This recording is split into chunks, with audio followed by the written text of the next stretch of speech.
So, welcome everybody. Welcome to Inside the NoSleep Studio, our first installment of what hopefully will be a long-running series. We're gonna give The Simpsons a run for their money for a number of episodes. We've got thousands of stories that we could do, that we could delve into. So, welcome to the Whitefall Inside the Actor Studio, or there I said it, the Inside the NoSleep Studio. We are thrilled that you're joining us, and so yeah, as what else can I say? But welcome and come on in. I am.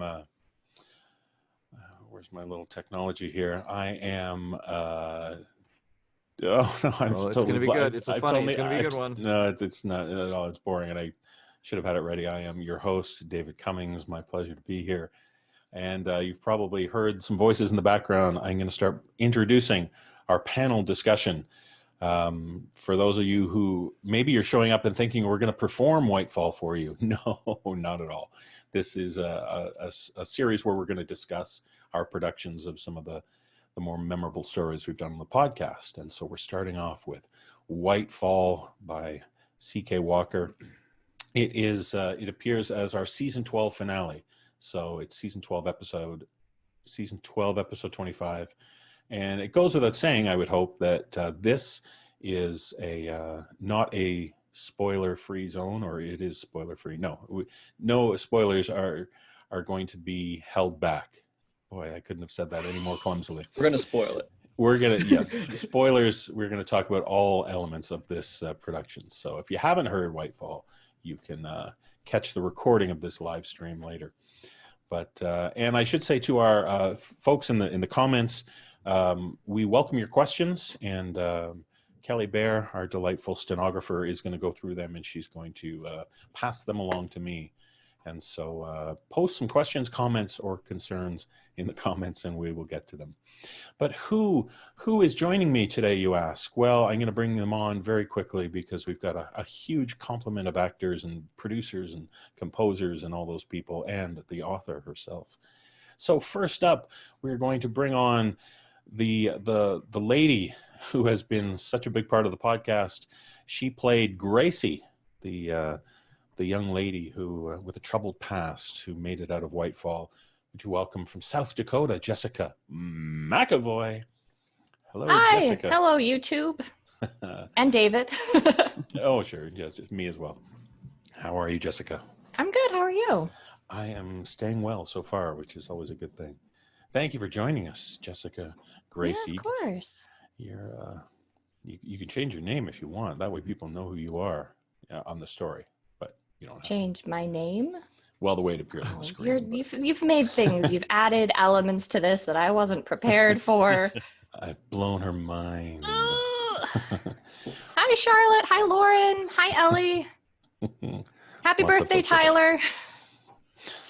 Now you're just talking to people you know. Well, we're going to bring on a gentleman who actually played two roles in this production, but his main role was the lanky guy known as Dylan. Would you welcome from New Jersey, Mr. Graham Rowat? I'm 6'4", so Yes. lanky is appropriate. Graham is an unspeakably tall gentleman, having met him. Yep. When I have to look up to people, I know that they are very tall. Well, thank you, Graham. Yeah. And when I was in grade school, I would stand, it was a point of pride, and I would grab the curtain for the group photo, and I would try to give myself that extra bit of height. Too much info? Too much. And those platform shoes, of course. Yeah. Well, who's next up? We have the gentleman who played John Pollock in the story, the father who suffered a very nasty fate. We are thrilled that the booth junkie himself is joining us, Mr. Mike DelGaudio. Hello, hey, Michael. Everybody.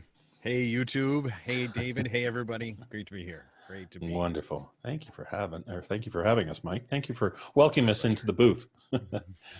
Wonderful. Now, we have a young lady who has been on the podcast since season 2, right at the end of season 2. She is one of the fan favorites by far, the voice, the luscious voice from Boston. Would you welcome Nikolle Doolin? Hello, Nikolle. Hello, David, and everyone out there. So wonderful to have you on the stream. Happy to be here. You played Amanda Hudgen. And I Hewen. Hewen. I'm sorry. Yes, I completely forgot the pronunciation myself. Amanda Hewen, yes. And I believe you were part of a Denver contingent, were you not? No, I think I was the head of Salt Lake City. I really should listen to this I production. was the head of Salt Lake City. I wasn't just a part of Denver. Thank you very much. Right, Salt Lake City, exactly. Well, it is wonderful to have you, Nikolle. And speaking of Denver, as I so erroneously did, we have a gentleman who, everyone get ready to boo and hiss because he was the nasty villain in this story. Who else but could play a man so delightfully evil as Denver's own Mr. Peter Lewis? Ooh, yes, we applaud Peter and we boo Acker. Yes, yes. Welcome, Peter. Thank you for joining us. Yes, wonderful. You don't just get Peter, but you get the shadow. You get the beautiful silhouetted shadow of. That's it. Marvelous, marvelous. Thank you for joining us, Peter. Oh my God, look at that! The comments go crazy. People. That shadow's going to start moving independently pretty soon. Is it? That would be nice and creepy. The shadow moves of its own accord. Wonderful. Now we have the gentleman, the star of the show, as it were, who played Chris Stykes so brilliantly. We are thrilled to welcome from Los Angeles, California, Mr. Mick Wingert. Hello, Mick. Woohoo! Welcome, welcome, welcome. Oh, I think we've lost your audio, Mick. Mick's new to all this, the microphones and sound. Oh no. Let's see if we can get. Uh-oh. I thought he was doing a bit, but now he's muting and unmuting. No. We see the muting, unmuting, but the sound is not there yet. Oh dear. What has been muted? Preferences. Preferences. Zoom technical glitches. How interesting. How probably the most experienced, esteemed voice actor amongst us has lost his audio. There Hey, he is. there's There Mick. you are. There you are. You're in. We hear you. Absolutely not the most esteemed voice actor. You guys are all pros, and I can't hold a candle to Peter Lewis or Graham Rowat or Jessica McEvoy. You have to list everybody now. Like DelGaudio or Nikolle Doolin. Nikolle Doolin has been there since season 2. People, come on. She is the pinnacle of voice acting experience here. Oh, thank you. Say the shiz. The shiz, as they say. Well, thank you for joining us, Mick. A pleasure. My pleasure. Absolute pleasure. Now we have 3 people who are not voice actors, but we're still going to allow them on. I know it's crazy, but we are thrilled that the gentleman who composed the score for this and every story we've done, what can we say about the Cincinnati swoosh himself, Mr. Brandon Boone. Brandon, welcome. Woohoo! Hello. There's the man. Looking Thanks good. for having me, even though I don't voice act. Yes, well, we have to make concessions here and there. We're going to talk today, Boone. Concessions. Well, thank you for joining us as always, Brandon. Oh, always a pleasure. Not making a sound today, not a musical sound, that is. So it's No. wonderful. Now, we are thrilled to welcome to this Inside the NoSleep Studio the gentleman who produced this episode, who took all the voices, so many voices, and all the sound effects and everything that went into this. And he put it all together so marvelously, as he does so often for us every week. From Spain, glorious, glorious Spain, locked inside, not out in the sun, Mr. Phil Michalski. Phil, welcome. Well, hello. He has a voice. It's not just audio files that he manipulates. He speaks. He lives. I was going to tell people that was Phil. Yeah, all those wires. Well, thank you for joining us, Phil. I guess it's fairly Yeah, my late. pleasure. There. It must be Yeah, it's 9:10. oh, early in the evening. Well, there we go. So this is the No Sleep team that put it all together. But what is it that we did for this production? Well, we took a story that was written by easily one of our most favorite authors. She has done so many classic stories for us. Room 733, The Things We See in the Woods. I'm terrible with the actual titles of these. stories, but a little story called Baraska. She has written so many classic tales. She is a writer on big productions like Hill House and Bly Manor and so many things. She is marvelous. We are thrilled that she is part of our team, and she's a wonderful woman. Would you welcome from Los Angeles, California, C.K. Walker, a.k.a. Rebecca Klingel. Hello, Rebecca. Outside world. If there is an outside world. My city's been in quarantine for 2.5 months, so this could all be a figment of my imagination. I don't know anymore. That's right. Hello. How interesting to talk about a story where people are crammed together and unable to leave a place for months and months and months. Yes. Oh. Very, very, very appropriate indeed. Well, thank you to everybody. Now, have I got everybody? Am I missing somebody? We've got. Is there like a surprise guest? Why should we not have 10 people? Should be 10. Where did Mick go? I think it's Peter Shadow. Mick. Peter Shadow is 10. Oh yeah, where's Mick? Oh, Mick? I see. People have disappeared. He went to I think he had to reset some stuff. So I think he's coming back in right about now. So our first question is for Mick. Let's see what's going on here. Oh, I see. Right. Okay. So yes, Mick just had to reset. So he is going to be joining us shortly. All right. Well, so that's all the introductions out of the way. And we're going to delve into some of the questions now. Let me see if I can find the questions here. So yeah, again, for our folks watching on YouTube, feel free to submit questions in the comments. They will make it to me eventually, and I will ask the team. There's Mick. Wonderful, wonderful.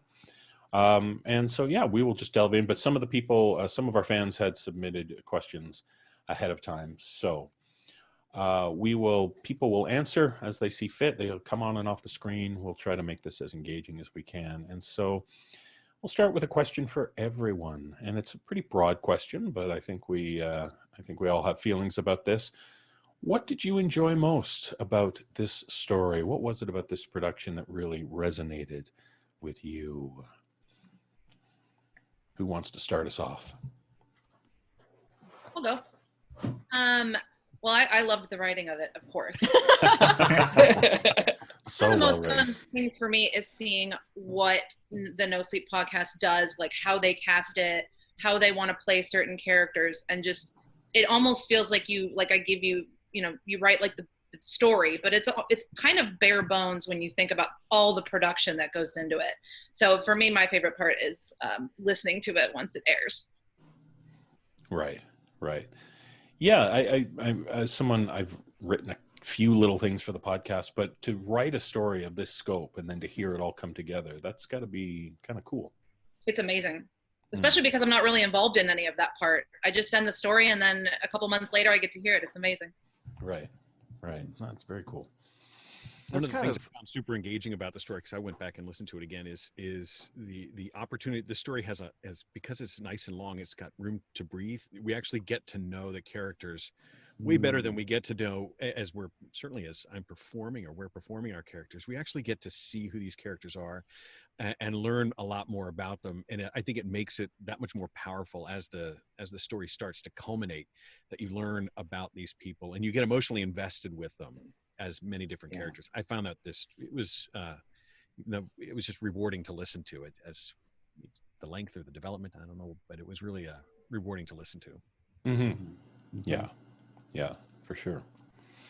The depth of it, like the first hour of the story is just knowing the characters, like the protagonist group on the bus to get to Whitefall, and you start with Mac and Chris, nodding off on a great foot and then becoming buds. Gotta love it. Yeah, and it's always funny to see the script, and I love the way you wrote it, Becca, because at the beginning we don't know, and Chris doesn't know the names of people, so he refers to them as just how he sees them. So we hear about the lanky guy and Weary traveler. My character, the weary traveler, or the travel weary fuck, as I believe. Travel weary fuck. So I appreciate that sort of writing it just for me, just to really embody that character. But that's a great point too, that we had enough time. The story had the breadth and the length that Mac could be first introduced as a really angry asshole type character, and then we had time for that relationship to evolve and for us to realize he's got stuff going on, and they ended up being friends. And we don't always have that time in our stories. That's great. And you don't realize, Mac could have been the villain until and then Peter shows up, and you're like, wait a minute. That guy's way worse. Well, I think Matt kind of had his turnaround point when Graham's other character, Scraggly, shows up, and Chris and Mac they have a look, and it's like, okay, Mac's cool. We're cool with Mac now. He's not the problem here. Right. Yeah, that's a good point, Jessica, and we should let fans know in case they didn't realize. But the Graham plays Dylan, the lanky guy. Sort of one of the good guys, but there is that infamous scene on the bus where a rather disheveled, sort of meth head kind of guy shows up who gets the name Scraggle, and Graham played that character as well brilliantly. And so, yes, he's. I think I recorded Dylan first, and then, due to some, I don't know if it's fair to discuss that, how that panned out, but it's interesting when you get another character and you're like, oh, this is really cool, and I wonder how close that character is going to get to the character I've already voiced, and it gets so close as to get into a fist fight, and and I'm like, oh, is there enough narration between this line, and is anybody going to catch? And then you have to decide how this guy's going to sound, and at the same time you're like, I want him to be different, but I'm not going to go crazy. Just for the sake of someone going, wait a minute, I think that's the same guy. Right. It's very much like doing animation recording. You have to differentiate your characters, because if you don't, you just bleed over too much, and it's a giveaway. It's a tell, right? Everybody can go, oh, that's the same guy. Well, it's interesting to see. It's like you sort of pour over the character description to see how much wiggle room you've got. So this was like a sort of a very skinny meth head type guy. So I'm like, well, I can't really drift into I can't really pitch shift him much, which is what would be the sort of default to be like, oh, I'll make him different by just making him lower. And so then it was just channeling my Matthew McConaughey. That's interesting. Was your real voice. Because as a woman doing voice acting, if I want to change up voices, I just kind of pitch my voice a little higher. So it's interesting that guys are like, well, we got to go lower. We got to go deeper. Well, yeah. It leads into, there's a great great question that's coming from Alessandra, and that sort of ties into what we're just talking about. She asks, did anyone want to try their hand at a different role within this story? So if you could play another character in the story, what character would grab you? I like Gracie. I think Gracie was great. Sometimes you get characters where you're like, I wouldn't have done that. But with Gracie, I was like, I see you. I feel like if we'd been in the same situation, I'd like to believe I'd be on the good guy side, the non-murder team. It's interesting, Jessica, because I was going to say the same thing. I would have really liked to take a shot at the runaway myself. You would have done great. Yeah. I mean, I always think the villain is the most attractive. For sure. Thank you. Yeah.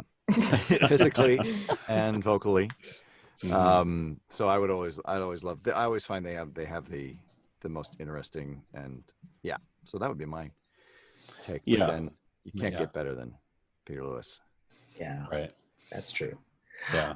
I would love to have played Mac, because Mac to me has the most definable arc that we get to see. And to play someone who's lived those weary years and then is on this bus journey with such a heartrending mission to accomplish. And then, of course, who makes the ultimate sacrifice towards the end of the story. What a great role. What a great role to play. Yeah. Yeah, that's true. Yeah, he very much has that full arc. And to see him go from that travel weary fuck, the guy who, as you say, he does seem like he's going to be a real antagonist, but And I was really surprised at the number of people, the comments from that story when people heard it, they were all weeping openly, knowing that that Mac didn't make it. So it's very cool to find a character that elicits that kind of emotional response. With all due apologies, if necessary, to you, Rebecca, I always just pictured in the film version of this Jack Lemmon playing Mac. Oh, that's a good question. Who plays us in the film version? Yeah, who's in your mind's eye for these characters? Me? Yeah. Oh God. Oh man. 6'4". I'm just gonna say that again. I shouldn't even say it. I'm really bad with actors. That guy from that I need thing? a minute on that one. Yeah, I'm sorry. I can't even think of one. I never, cause it's weird. So when I write, the characters don't really have like discernible faces in my head. They're more just like their character, like who they are. I don't know. I can't really explain it. I haven't really thought about it. That's a good question. I wish I'd done prep for it. Sorry. It's okay. Go well. Great question. Shit. Well, a question we've seen a couple times is, can you give us just sort of a thumbnail idea of what inspired this story, Becca? Where did Whitefall come from in your head? I was at a party and a friend of mine was telling a story about how when he was younger, he got trapped in a Greyhound station in Kansas City in a snowstorm. And everybody was all trapped there together for a couple days. And I think it was like the Red Cross had to come in with like food and blankets and water and stuff for everybody. And I was like, I could do this, but not in my story. Is that going to happen? So I thought that's really interesting. It has a real Stephen King, I think, kind of feel to it too. So, yeah. So yeah, that's where it came from. Just a story at a party. Well, that makes sense. Kansas City, of course, known for barbecue, and so just transitioning into human flesh. So. Indeed. Now, let me go through some of these other questions here. If you could eat one person on the NoSleep team. Exactly. Peter, we talk about, we lovingly talk about what a great villain you are, and it's so antithetical to who you are as a person, the gentle, soft-spoken Peter Lewis. What's it like playing a character like Acker? Is it difficult for you to kind of get into his flesh, pardon the expression, or is it just something you have a lot of fun with? What a delicious question. And thank you.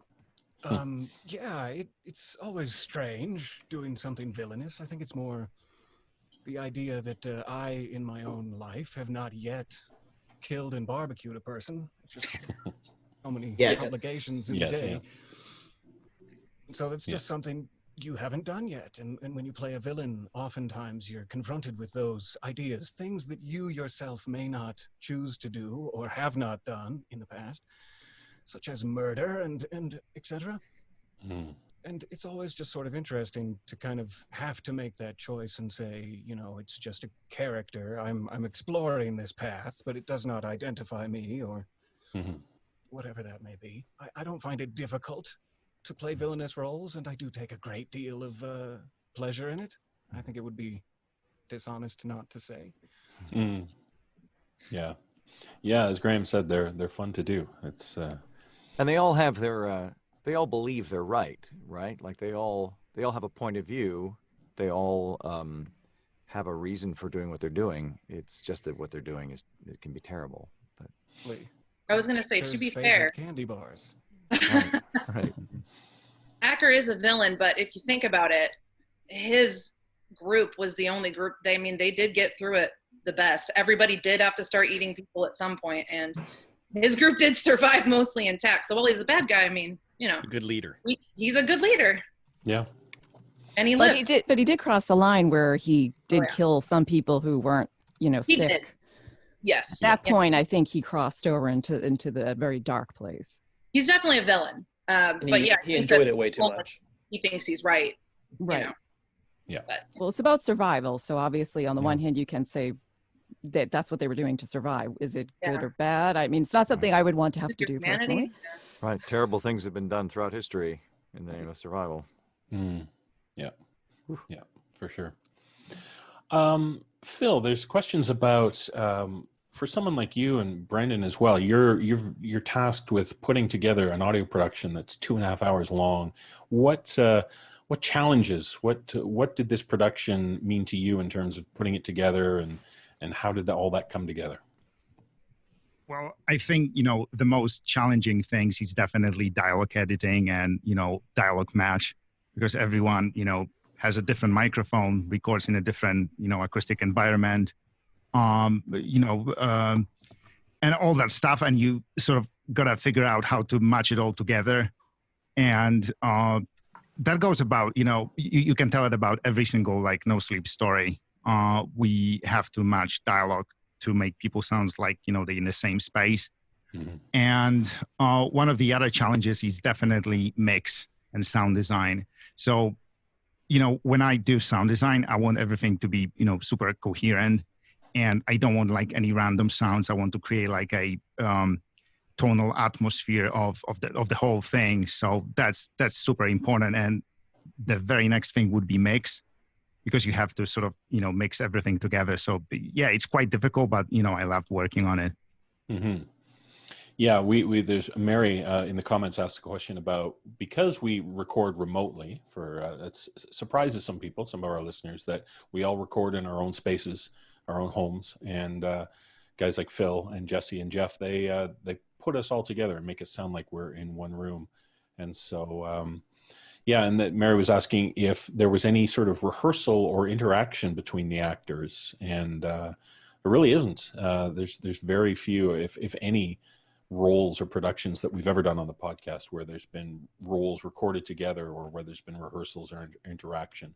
I think we're just used to recording our lines, and then the producers, as Phil said, they sort of make it sound like we're in the same room.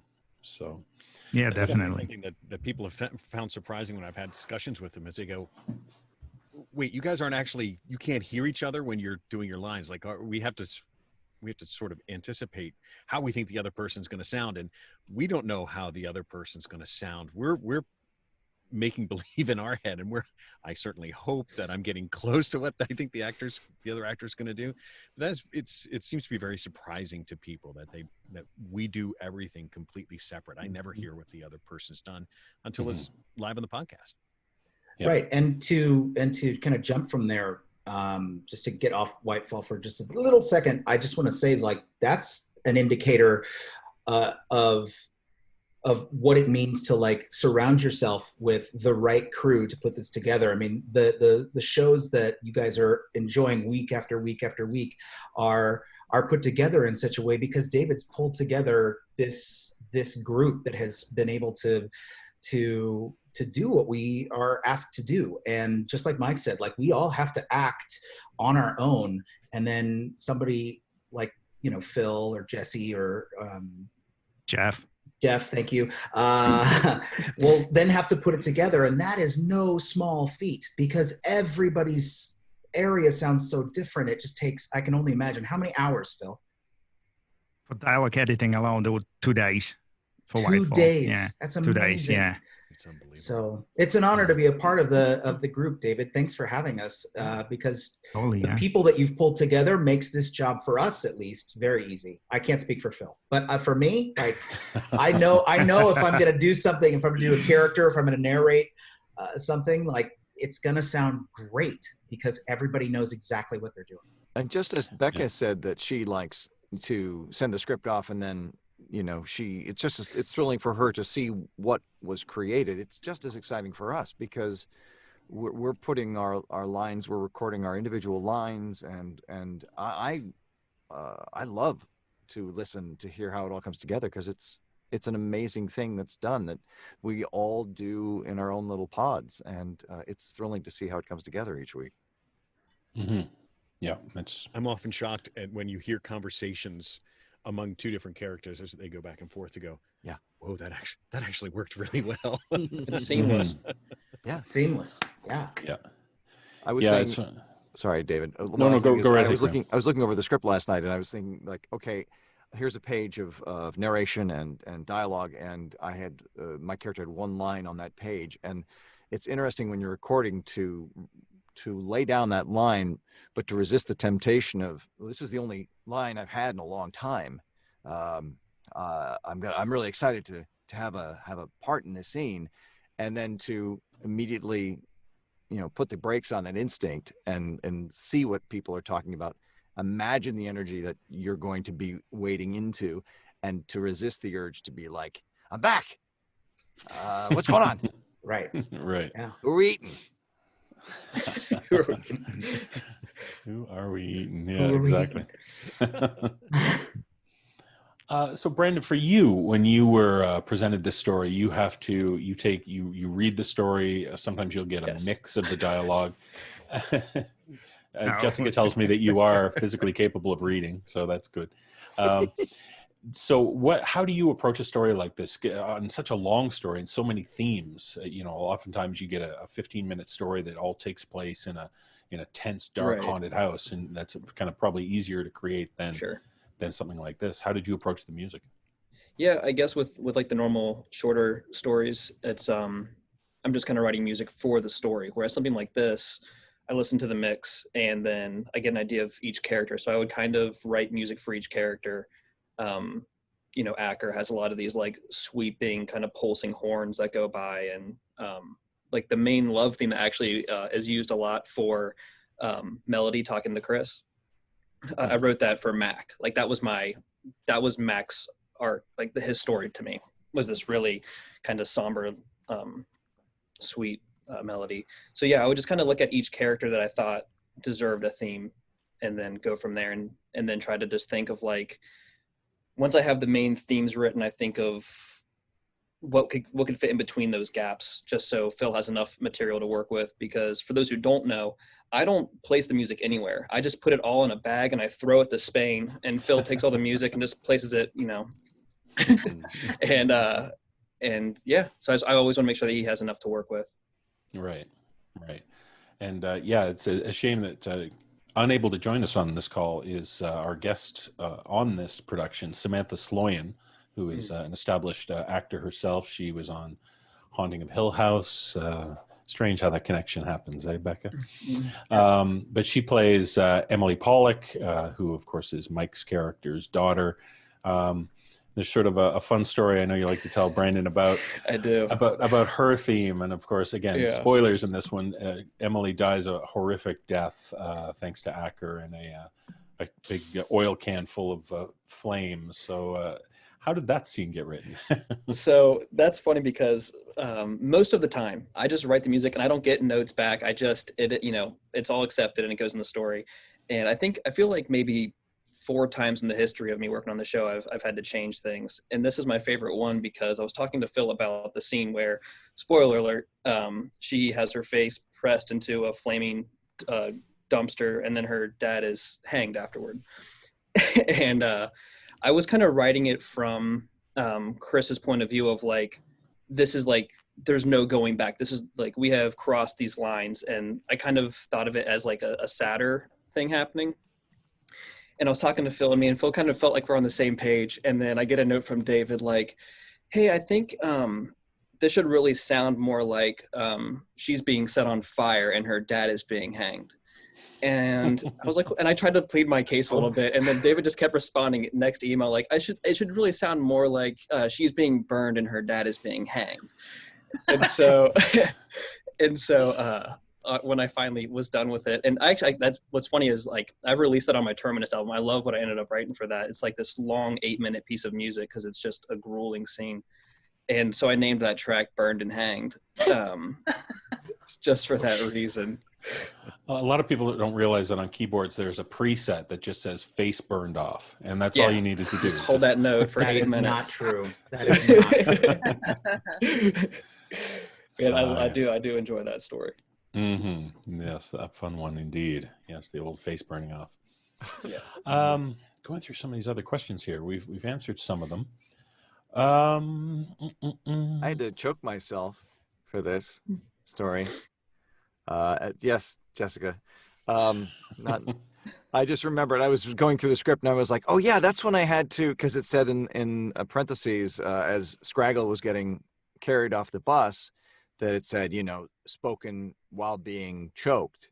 And that instantly came back to me that I was like, oh yeah, I guess I gotta do that. And it's the first time I had to do that for professional reasons. Yeah. No kink shaming here. What's Brandon's new expression? Don't yuck someone's yum. I think that's don't yuck someone's yum. One of the questions that certainly came out after this production, and that a lot of people have, Becca, is it's sort of open-ended. Like there's a lot of questions about, what actually happened in that bus station, because, we find out at the end that what seemed like months together there really was a lot shorter, and so on. So, and I know we've talked about this, and I think I know your answer, but if you're ever asked about this, like what took place in that bus station, and why did months pass in a day and all that stuff? What was Whitefall? I get asked this question quite frequently, actually, but I never answer it. Mm-hmm. But I will. And hopefully it's not disappointing, but because I know in my head, it's just one of those weird things that has happened. But in my head, I think that they ended up in a sort of pocket universe, and they were being manipulated. Ugh, I can't even talk anymore. Manipulated and kind of like studied, not aliens, but maybe some other sort of like beings or entities or something like that. They dropped into this pocket universe, and they just want to kind of see what humanity will do in a situation like that. And then once, it ends, the buses come back when Chris finally lets go of like this last piece of humanity of himself he's holding on to, which is not eating Mac.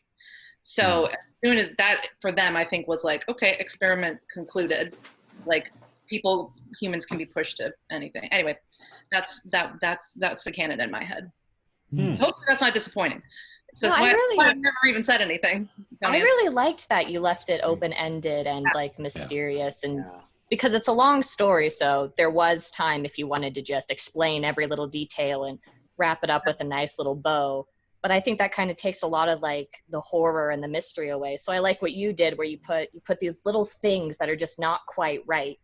Like they open the door and the snow isn't covering the door. There's a path. Mm. So it's like, that's interesting, and like you still get like the calls on the intercom, and it's like just these little things that aren't right that just make it what it is. And I thought that was really cool. Thanks. Yeah, I like the unsettling environment. For me, it's more of a human story, and the what technically happened supernaturally is, in my opinion, like a little less important than what happened inside that bus station. But that's just... All right. Yeah, I would concur about leaving that open-ended stuff that makes people think about it. That's always very cool. So if we were all in that bus station, all of us as real people, is there what camp do you think you would join? Do you think you would be part of Acker's squad of ruffians? Do you think you would hold out for the last moment? Brandon, really?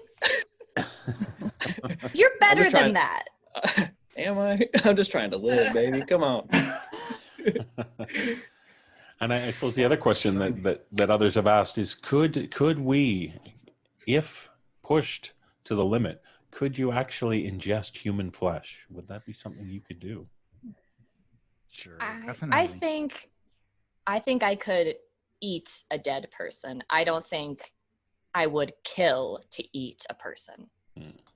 I'm with you on Maybe that. I'm being optimistic, but just take a bite out of a living person as long as they live. If there's consent. We've been on tour with Jessica. We know her ravenous hunger. So that's a hard question to answer, because I can't speak for everybody here. I think we would all speak for ourselves, but I'm going to make the general assumption that none of us have known that level of hunger.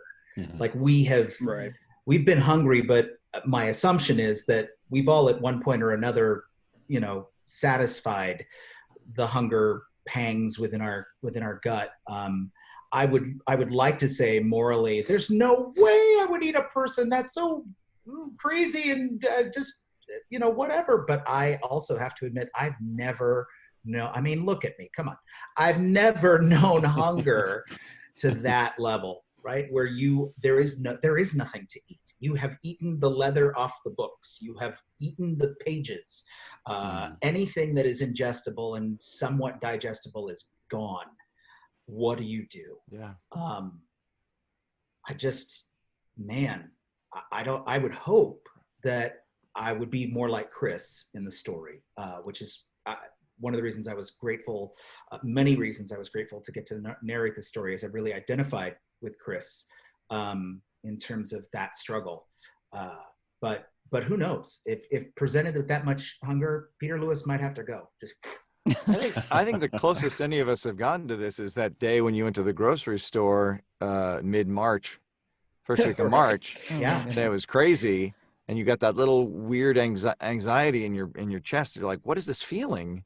That's the closest I've ever been. It's gone. Yeah, that's true.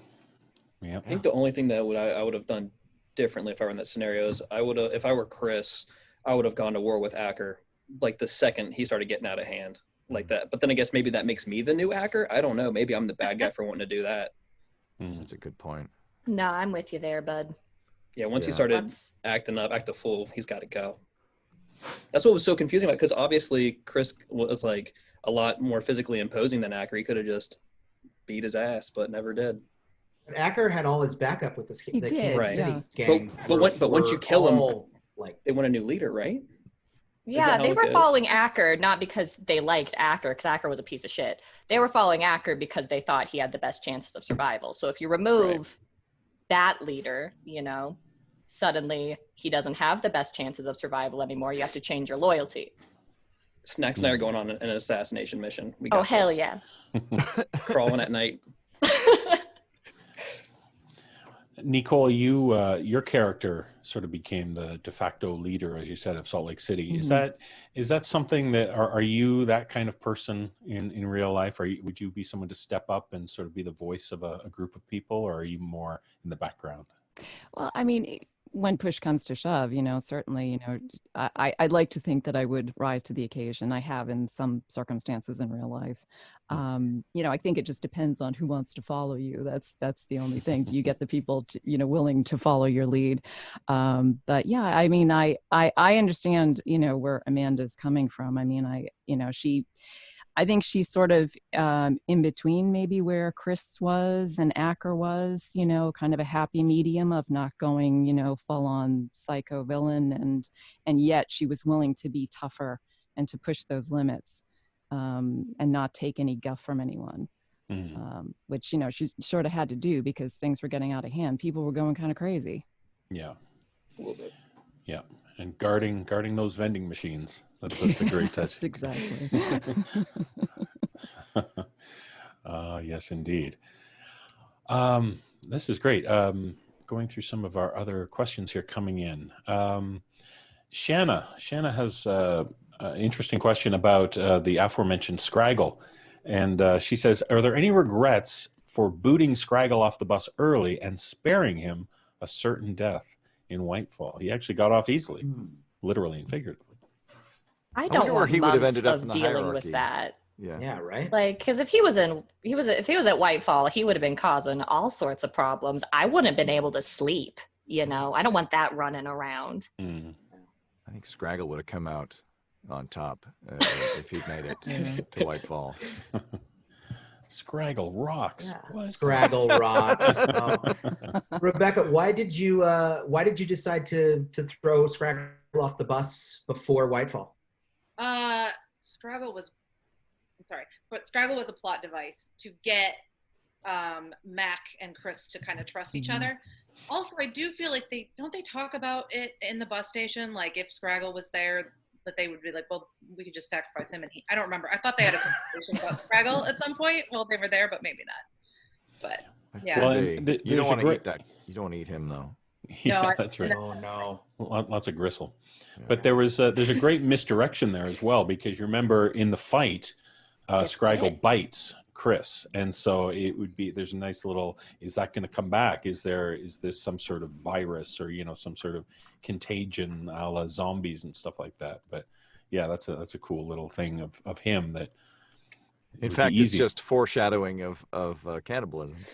Mm-hmm. Yes. Yeah, Scraggle was ready to eat already. He would have ruled that bus station. That's right. He probably would have. Crazy.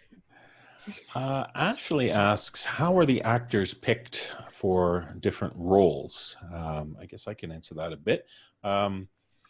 Well, as Mick alluded to earlier, being able to assemble this great team of voice actors, and so many of us have been together for so long. I mean, it really is, usually when I introduce people for tours or live streams, I talk about joining us in seasons 3 and 4 and 5. And so being able to collaborate with these people for so long, obviously we get to know their voices and their characters and their range, what they can do. And so it obviously goes beyond just saying, well, this is a woman, so we're going to assign a woman to do that role, as much as Mike admitted he wants to play those roles as well.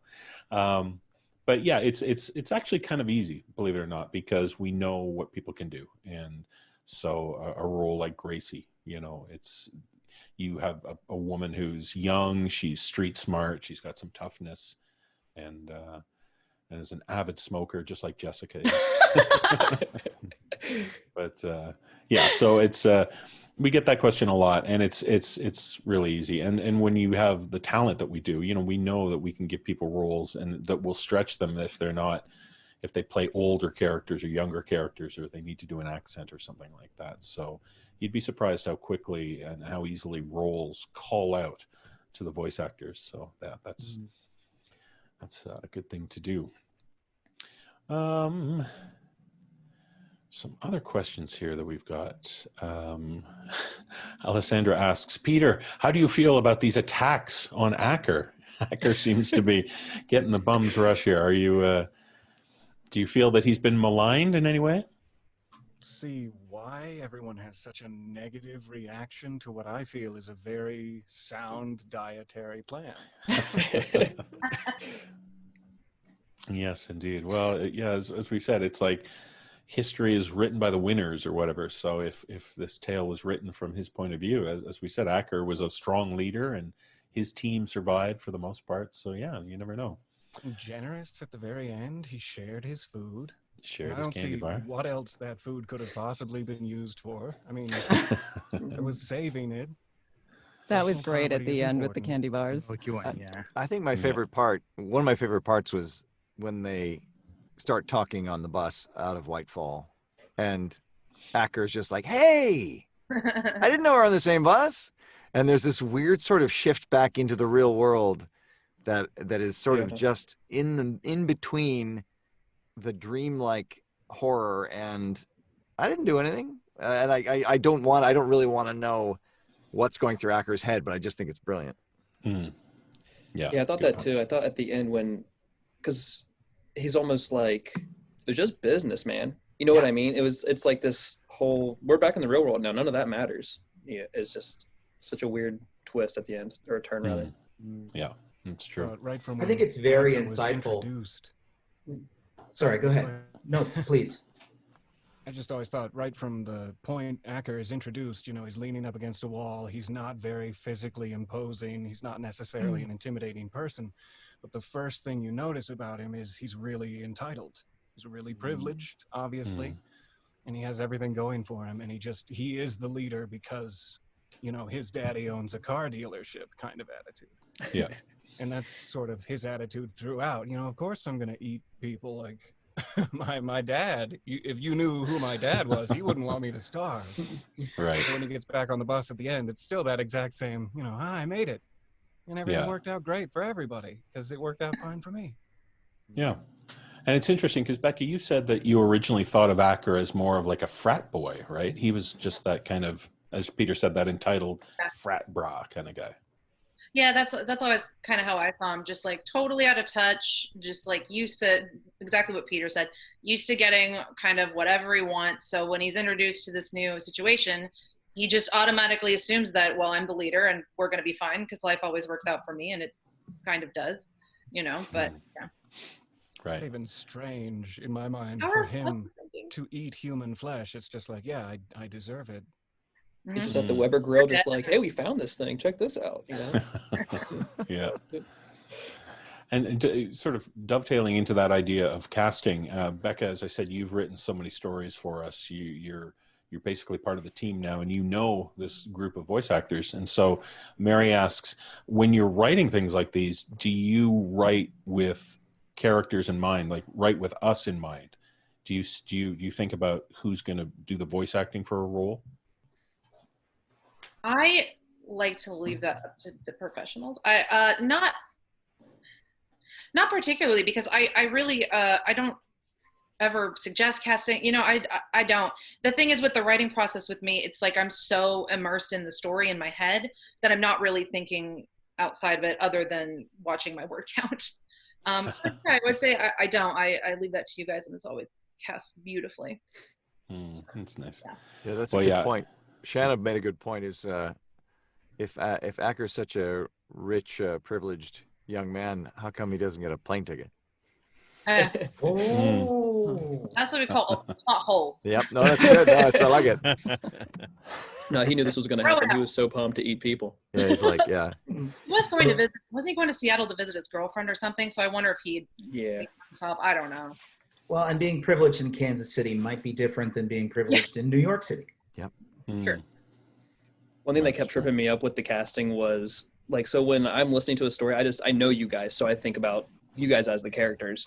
And I know Peter's from Denver, so I keep associating Peter with Denver, even though he's the Kansas City guy. And they're, so I keep hearing the leader of Denver, and it was confusing. That, and then also with David as Mac, and Mac getting pushed around. I'm like, no one's pushing David around. Come on. Well, but obviously, when you think of feeble, tired, weary old men, I mean, obviously, that comes to mind. easy to push around.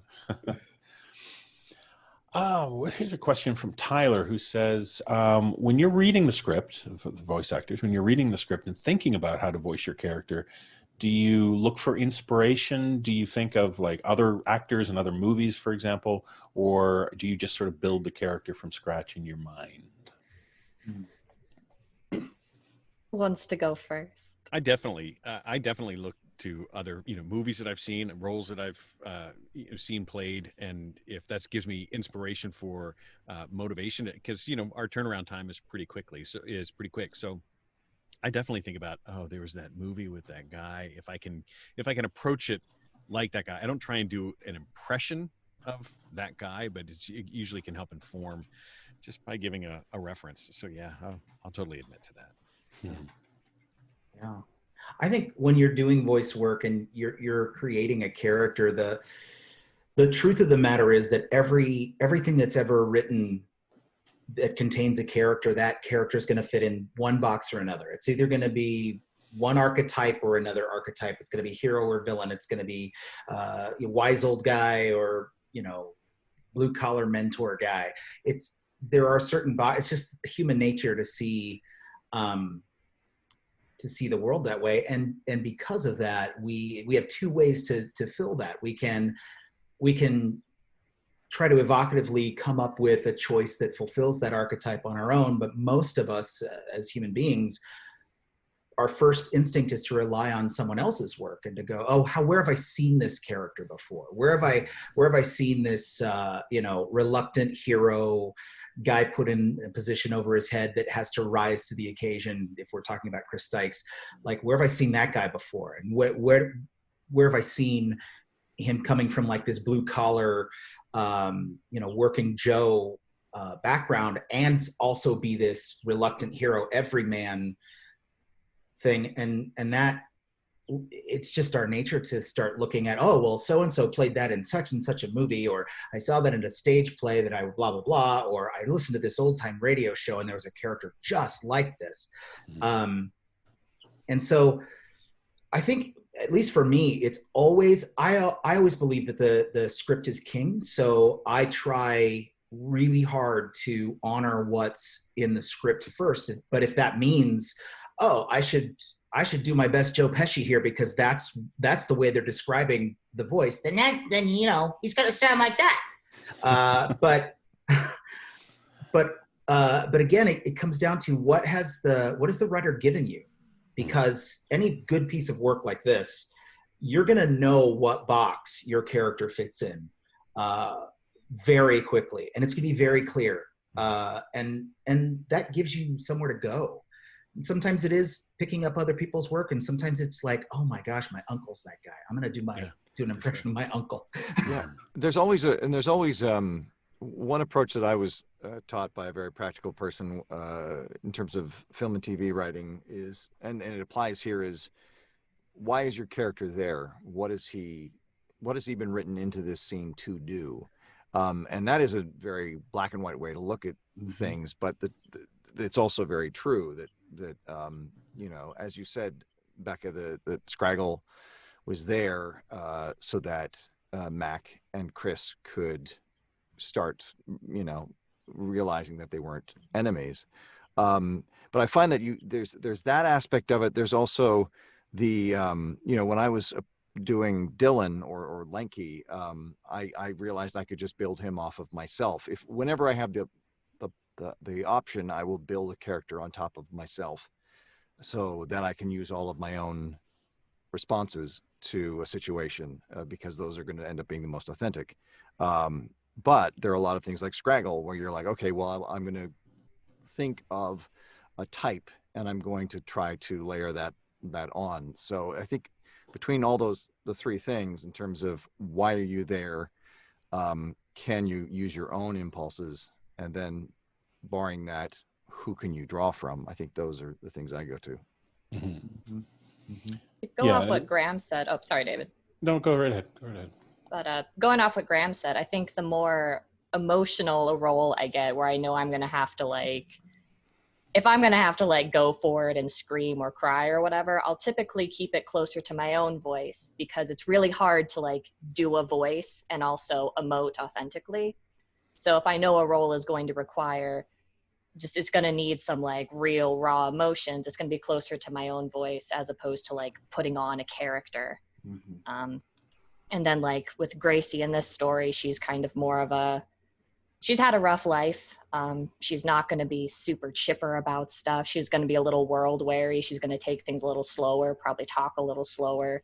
She's not going to be up in her head voice or anything like that. So it's my voice, but it's a version of my voice. I wasn't really, like, basing it off of anything but, like, but me and what I can do with my voice, if that makes any sense.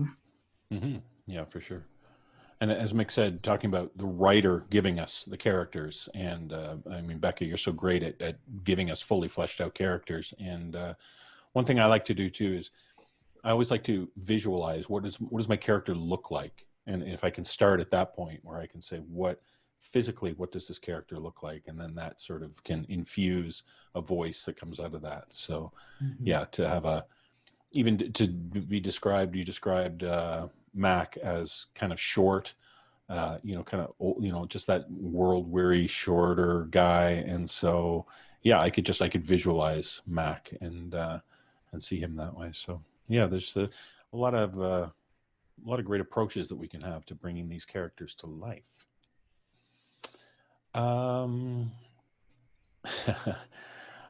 We have a question that says, Becca, did you ever, and this is very personal to me, did you ever consider letting Mac live? Could Mac have survived? But I'll tell you why. Chris and Mac are kindred spirits in a way where Chris is setting out on this journey because he's knocked up his girlfriend. Many years prior, Mac knocked up his girlfriend and left. He, you know, did the wrong thing, you know, some would say, and never got to know his daughter. So his journey is getting to her finally. And I think that Chris being able to deliver the letter, I don't know, I just feel like their arcs are kind of mirrored but in an opposite way. I don't know if that makes sense, but you know, some of the main characters had to die, and yeah, sorry, David, but Mac had to go. Mac had to go. He's great, but his arc was kind of completed. Yeah. No, I definitely think it was the right choice. Yeah, and like, as you said, the way the two characters mirrored each other, and the fact that Mac could sort of instill in Chris, you know, how to act and you know, learn from his mistakes, kind of thing. That's a very cool thing. Some other questions here. A lot of them are very similar. Well, there's some questions that are just sort of basic things like, are we going to do this again for other stories? Yes, of course, we're going to do more installments of Inside the NoSleep Studio. Are we going to be doing more full-length 2.5-hour type productions of stories? And yes, absolutely. We try to do our season finales as big single story productions, and we have got an excellent one coming for season 14. So watch for that one.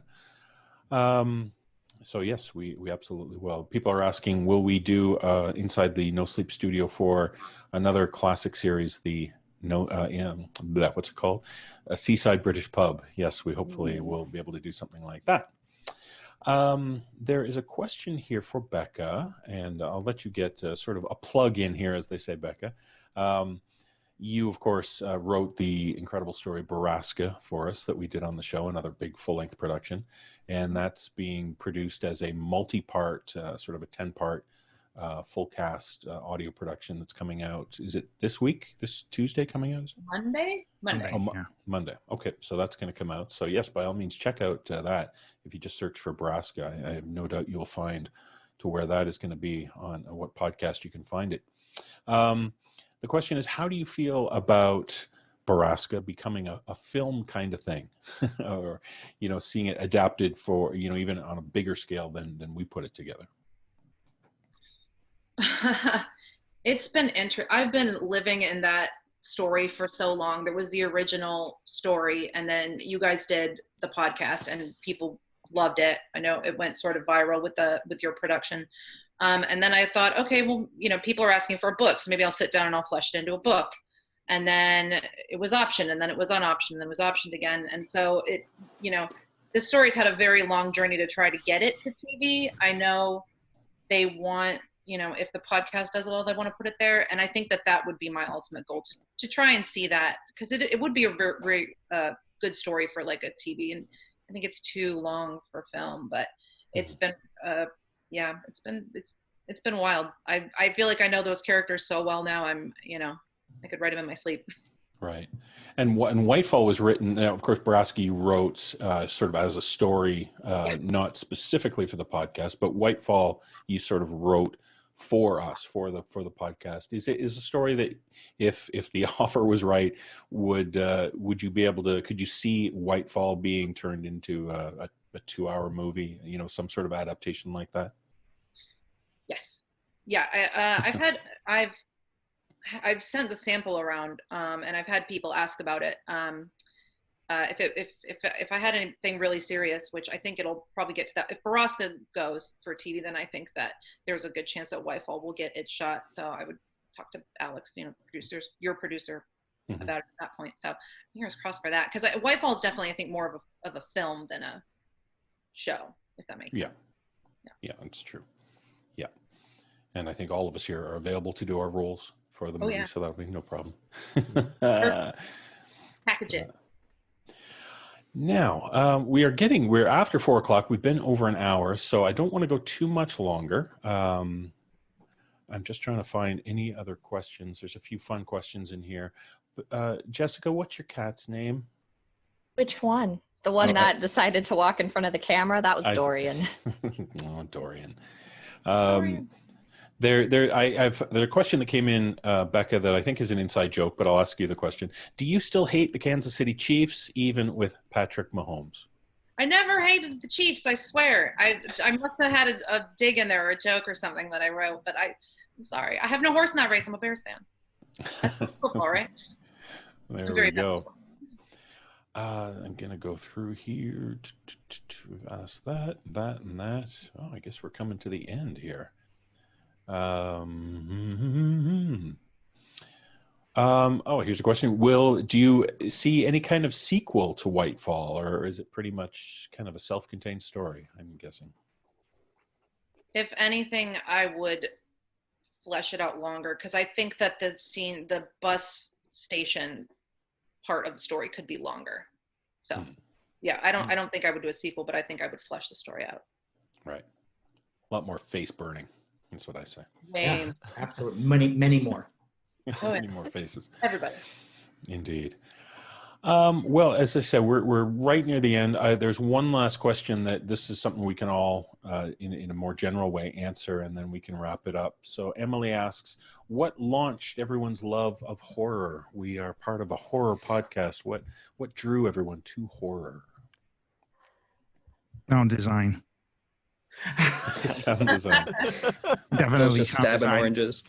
Well, Yeah, no, you have like so many possibilities to, perform different sound effects and, create things that you cannot, use on different kinds of productions. So it requires a lot of creativity, first of all. And, you just get to mess with so many fun things from, recorder's perspective. So we can record a lot of cool layers, put them together, and you just cannot do that on other productions, to the degree you can do that on, horror podcasts. Mm-hmm. Yeah, that's true. The creativity that goes into that, because if it was just a real life drama, you'd be having car sounds and door knocks and stuff. But when you have a story where you have a 3-headed, 6-legged demon coming at you, it's up to you to decide how that goes. Yeah, definitely. It's a good point. Yeah. I can piggyback off of that with a similar thing, because horror is such a broad term. You have like sci-fi or ghost stories and all these different types of subgenres that it just offers so many different possibilities. So that's why I like it. Is that the question? Or is it how we got into it? What drew you? What drew you to? What drew you in? Yeah. Oh, Goosebumps when I was a kid. When I used to read. back when you Yeah, same. I grew up on Goosebumps and Scary Stories to Tell in the Dark, and then shows like Are You Afraid of the Dark, and the Goosebumps shows, and just my mom was like super into ghosts, so we could watch all these scary movies no problem, but we had to like turn the TV off during that scene in Titanic when there's a boob. So it was, I never really thought of myself as like, oh, I'm a horror fan. It was just like, yeah, I watch a lot of horror. I read a lot of horror. And then I was like, oh, I guess that does make me like horror. It was just always there. Yeah. For me, my gateway drug was definitely in my teenage years, as Stephen King was, punching out a lot of books that were really during my informative time, Christine and Firestarter, Cujo, Children of the Corn. I just, picked up sort of voracious appetite of that. And it's certainly enjoyable to read, but, from the acting perspective, I think it's the same thing that Brandon and Phil were saying is we get to portray things that are really, really, in your head. Like we have to imagine what this is. It's not like just a reality, like a cop show. Every single week we're experiencing super weird things, really unexpected things. Some of them are funny things, some of them are really hyper scary things, and we get to do lots and lots of different aspects of it. And I think that's really it's really enjoyable and rewarding to portray. It's really fun. Yeah. And Nikolle, I always thought it was funny because when I first became aware of you, although those many years ago, you were, maybe you still are, you were doing a lot of audio recording for like the classics and poetry and stuff like that. So yeah, was the idea of doing horror, was it, I don't want to say, was it just a job or was it something that like, how did you veer from the classic poetry kind of thing to these horrible stories? Well, the circumstances kind of led me that way, but I've always been interested in speculative fiction. So horror, science fiction, fantasy, I grew up watching those things and reading those kinds of stories. So, but then someone from Tales to Terrify actually got in touch with me and asked me to do narrations there, and that's where I sort of started to do horror more than other works that I was doing. Right. And then I met you from that, so and right. The rest is history. Yeah, and it's interesting too, because when you think about these horror stories, and as we've said, these weird creatures and characters we can play, but at the same time, we're still, for the most part, we're just being human beings. We're just being normal people who are experiencing these. I think you always have to ground it in reality. Yeah, there has to be some sort of humanity there, or else it's sort of frivolous nonsense. Right. Right. It's true. So yeah, it's the circumstances are extraordinary, but we're still ultimately trying to be human beings reacting to these weird circumstances. Yeah. One of the what makes acting attractive is some people would say that film, TV, theater, it's life with all the boring stuff taken out of it. So that's in one sense what I find attractive about acting, and voice acting is a big part of that. And also, if you add in the fact that it's not just the boring stuff taken out, but the circumstances you're being placed into are so extreme, it ends up being it's kind of addicting to when I get the email notification of a new story from No Sleep, it's always like, oh, what happens to me this week? Yeah, it's fantastic. It's so fun. Yeah. I think for me as an adult, and I say that because the rest of you are children. No, I say that because I came to horror originally as a kid. In fact, if I was thinking back as y'all were talking, specifically Brandon and Jessica talking about reading Goosebumps, when I was like little and just starting to read, like 3 or 4 years old, starting to really learn how to read. My dad had these. My dad was in the Navy at the time, and he had these like horror comic books. So, this were past the days of EC Comics. So, these were like reprints, or they were, titles based on, but needless to say, it was like, I remember, looking through these stories and seeing the werewolf and the skeleton guy and all that stuff. But as an adult, what draws me to horror these days are the stories that we get to tell and the questions that you can address in the genre of horror that you can't in drama, comedy, and some of these other genres. You can ask ultimate questions about good, about evil, about human nature, about life and death, and where people might balk at having a serious discussion of whether or not there's a God, nobody will balk at hearing a story about whether or not there's a devil.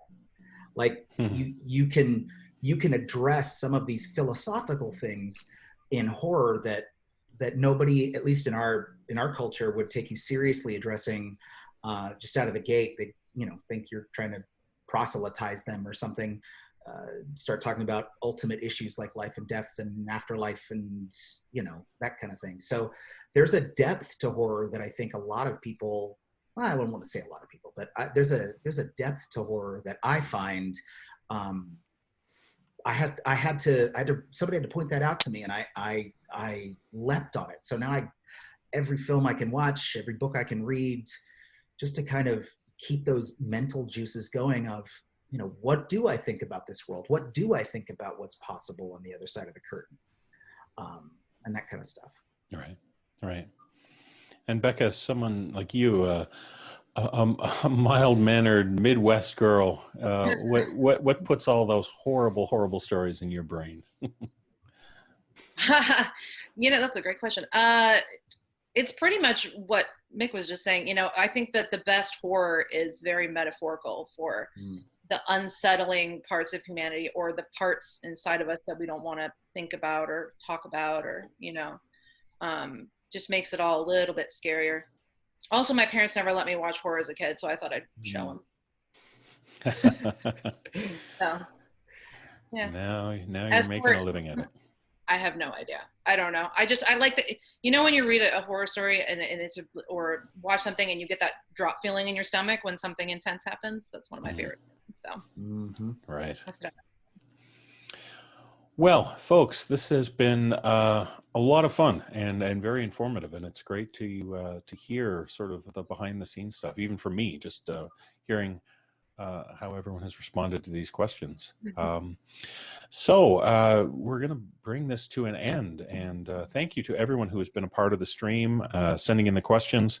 Thank you for indulging us as we talk about our craft, and to everybody here, thank you, folks. It's such an honor to work with you usually on a weekly basis, and it means the world to me to have a team like this. Mick, you said earlier about how I've sort of assembled this team, and I don't see it as something that I pat myself on the back for. If I ever get asked about this podcast, I just say I lucked out and found these great, talented people who share the same vision. So it is wonderful.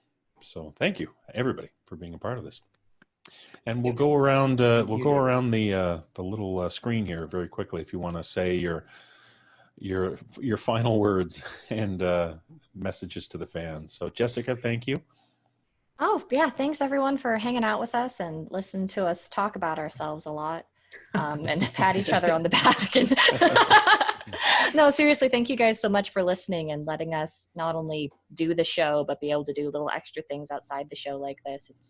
It's such a treat to be able to interact with you and to know that what we're doing, people kind of like it. So thank you guys so much, and I hope everyone's doing well out there. Indeed. And thank you for all that you bring to the show, Jessica. A lot of people don't know that you're doing a lot more behind the scenes nowadays, and so you're a big part of. I know you tried desperately to replace me as host back in January, but I foiled your efforts. Smoke bomb. Yeah, momentarily. Graham, my friend, always a pleasure. Thank you for being such a big part of this. Thank you for having me, and thanks for everybody in the chat room. And I want to just I know you also mentioned some folks in the chat, but I know other voice actors who were part of the story, Aaron Lillis, as you mentioned, Justin Thulu, Kyle Akers swung by, and then Ellie Hirschman was also there. So those are also great for them. Yeah, thank you for mentioning that. I meant to do that too. Yes, a part of this production who people who weren't joining us, but I mentioned Samantha Sloyan, our guest, Matthew Bradford, Jason Williams was a guest. He's from the Grey Rooms. He was a Jason voice. Wilson, yes, he was so thrilled to be a part of Whitefall. Wilson, yes. Yep. Yeah, that's great. Of course, our very own Atticus Jackson, Kyle Akers, Mary Murphy, Jeff Clement. We mentioned Justin McCarthy, Owen McEwen. Justin and Owen are both from the Calling Darkness podcast, among others.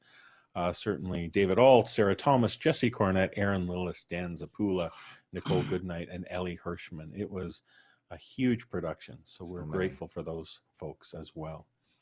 Michael, thank you so much for being a part of this, as always.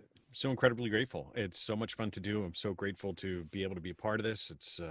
It's rewarding. It's rewarding. Thank you all very much. Oh, thank you, Nikolle. So such a joy, and hopefully you can join us on some live streams coming up. I would love to do that. Wonderful. Now that I can see it's all working. That's right. Get a little bit of anxiety joining these things. Is it working? Does it sound okay? Does it look okay? I am so grateful also to be a part of this. This has just been an extraordinary adventure that I've been on for quite a while, and everyone is so talented. And Rebecca, I'm a fan of your writing. I'm glad to be in the same live stream with you. I really enjoy what you do, and you make it so easy to do the work we're talking about, because the voices are there in the writing, and so then it's very easy to carry it out. And I'm just so happy to be here. And I know everybody's going through a really hard time right now, and I just hope that things like this bring you a moment of joy. And I just wish everybody well. Be safe. Yes, absolutely. Well said.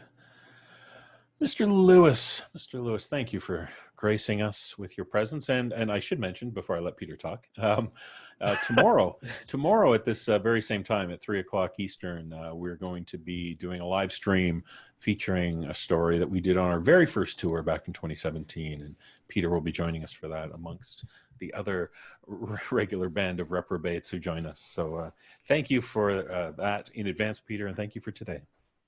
Absolutely. An honor and a privilege, as always. Lovely to see you all here, and lovely to see you in the chat. And hopefully I'll see you again tomorrow. Indeed. And Peter will bring chocolate bars for everybody. So we'll be all set.